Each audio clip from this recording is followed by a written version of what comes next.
करीब 2 साल पहले की बात है। मेरे हस्बैंड श्रीखंड महादेव के दर्शन के लिए हिमाचल गए थे। 2 दिन तक परिवार के किसी भी सदस्य की मेरे हस्बैंड के साथ बात नहीं हुई थी। 2 दिन बीतने पर पूरे परिवार में टेंशन थी। वो दिन है और आज का दिन है, मैं भगवान गणेश को अपने भाई के रूप में पूजती हूँ।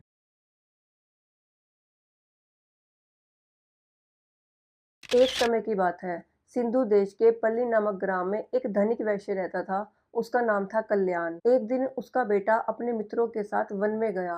वहां उसको एक ऐसी शिला दिखाई दी जिसकी आकृति गणेश जी जैसी दिखाई पड़ती थी। उन सब ने उस शिला को गणेश्वर नाम दिया और उसकी पूजा करनी शुरू कर दी।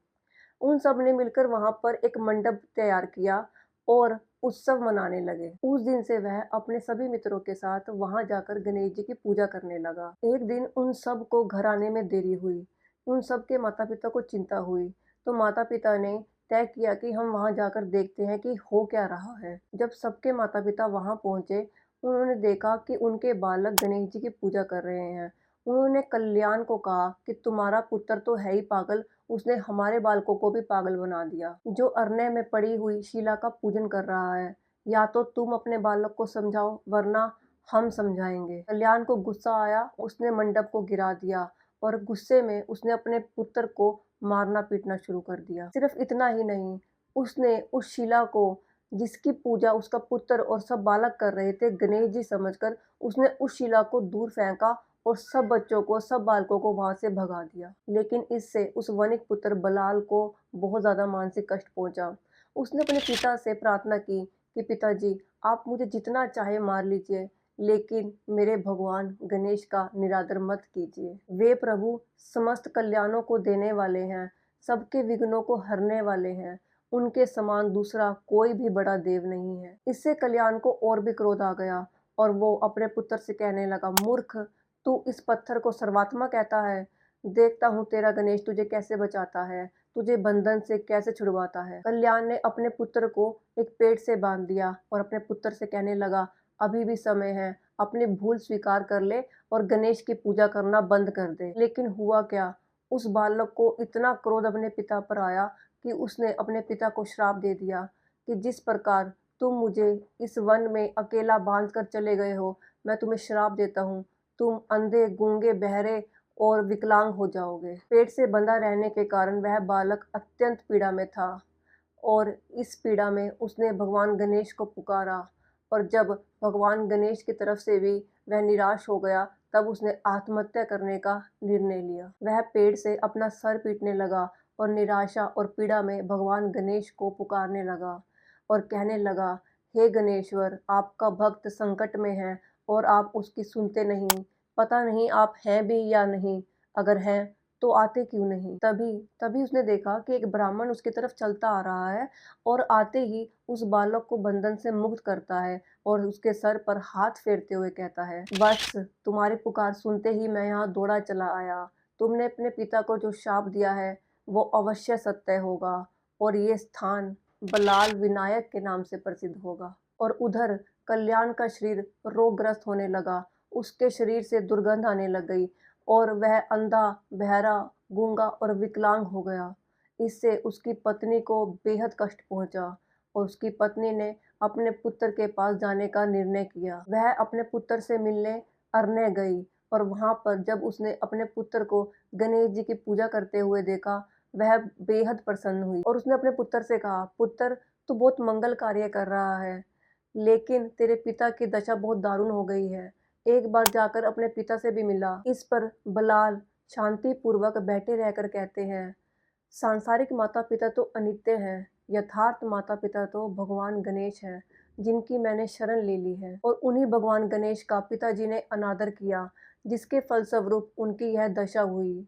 मैं इसमें कुछ नहीं कर सकता। अगले जन्म में आप एक राजा की महारानी बनोगी और आपका पुत्र अंधा, बहरा, गूंगा और विकलांग होगा। उसके शरीर से दुर्गंध आएगी। एक दिन एक शिवालय में एक गणपति भक्त ब्राह्मण के स्पर्श से आपका पुत्र निरोगी और सुंदर हो जाएगा। और ऐसा ही हुआ। अगले जन्म में उसका पुत्र अंधा, बहरा, गूंगा और विकलांग हुआ। उसके शरीर से दुर्गंध आती थी, जिसके कारण उसके पति ने उसके पुत्र समेत उसको तीर्थ यात्रा पर भेज दिया। उस तीर्थ यात्रा के दौरान एक चोर ने उनका सारा सामान, सारा धन लूट लिया, जिसकी वजह से उनके पास जीवन यापन के लिए भी धन नहीं बचा। फिर एक दिन एक शिव मंदिर में उन्होंने शरण ली और अपने बालक को उसी शिवालय में छोड़कर वह एक गांव में भिक्षा के लिए गई। तभी उस मंदिर में एक धर्मज्ञ ब्राह्मण आए, जिनके शरीर का स्पर्श करके बहती हुई हवा जब उस बालक को स्पर्श करती है, वह रोग मुक्त हो जाता है। जब वह रानी लौट कर शिवालय में वापस आती है और अपने पुत्र को सर्वांग सुंदर और निरोगी देखती है, वह बहुत प्रसन्न होती है। वह उस धर्मज्ञ ब्राह्मण का पता लगाती है और ज्ञात होता है कि वह गणेश जी का उपासक है। उस दिन से वह रानी और उसका पुत्र दक्ष भगवान गणेश की उपासना करने लगे। यह कथा श्री गणेश पुराण में वर्णित है। अगर आप चाहें तो आप श्री गणेश पुराण में इसे पढ़ सकते हैं। दोस्तों, मैं अपना भी एक अनुभव आपके साथ शेयर करना चाहती हूँ। करीब 2 साल पहले की बात है। मेरे हस्बैंड श्रीखंड महादेव के दर्शन के लिए हिमाचल गए थे। तब पूरे हिमाचल में बाढ़ आई हुई थी। जगह जगह रास्ते बंद हो गए थे, ब्लॉक हो गए थे। जो लोग जहाँ पर थे वे वहीं पर फंसे रह गए थे। 2 दिन तक परिवार के किसी भी सदस्य की मेरे हस्बैंड के साथ बात नहीं हुई थी। 2 दिन बीतने पर पूरे परिवार में टेंशन थी। कॉन्टैक्ट ना होने के कारण मेरी फैमिली, मेरे इन-लॉज़ सब परेशान थे। समझ नहीं आ रहा था कि किससे बात करें, किससे पूछें। जगह-जगह कॉन्टैक्ट कर रहे थे, हिमाचल में जिनको जानते थे उनसे बात कर रहे थे। सोशल मीडिया पर जो श्रीखंड महादेव जाते हैं उनसे बात कर रहे थे, जो वहाँ के गाइड हैं उनसे कॉन्टैक्ट कर रहे थे कि कहीं से कुछ पता चल जाए। फिर 2 दिन बाद जब मैं अपना मोबाइल स्क्रॉल कर रही थी कि कहीं से कुछ पता चल जाए, कोई खबर मिल जाए, तभी मेरे सामने भगवान गणेश की पिक्चर आती है और मैं भगवान गणेश से प्रार्थना करती हूँ कि हे भगवान गणेश, मेरा पूरा परिवार इस वक्त टेंशन में है। किसी को समझ नहीं आ रहा है कि कहाँ से पता करें, कहाँ से पूछें। कृपा करके कुछ बताइए, कुछ खबर दीजिए। आप यकीन नहीं मानेंगे और ये बिल्कुल सत्य घटना है। ये इसमें किसी भी चीज़ की कोई मिलावट नहीं है। मुझे 5 मिनट भी पूरे नहीं हुए थे प्रार्थना किए। 5 मिनट के अंदर-अंदर मेरे मोबाइल की रिंगटोन बजती है।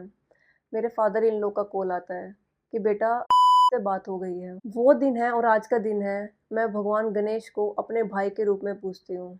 मैं जब भी उनके सामने जाती हूँ, उनकी बहन बनकर जाती हूँ और उनको अपना भाई मानती हूँ। ये था मेरा अनुभव। अगर आपका भी कोई अनुभव है तो प्लीज़ ज़रूर बताइएगा। मैं कोशिश करूँगी कि आगे भी आपको ऐसी कथाएँ सुनाऊँ जो हमारे पुराणों में वर्णित हैं। तब तक आप वीडियो को लाइक कीजिए, शेयर कीजिए और चैनल को सब्सक्राइब कीजिए और अपना ध्यान ज़रूर रखिए। मिलते हैं आपसे अगली वीडियो में। राधे राधे।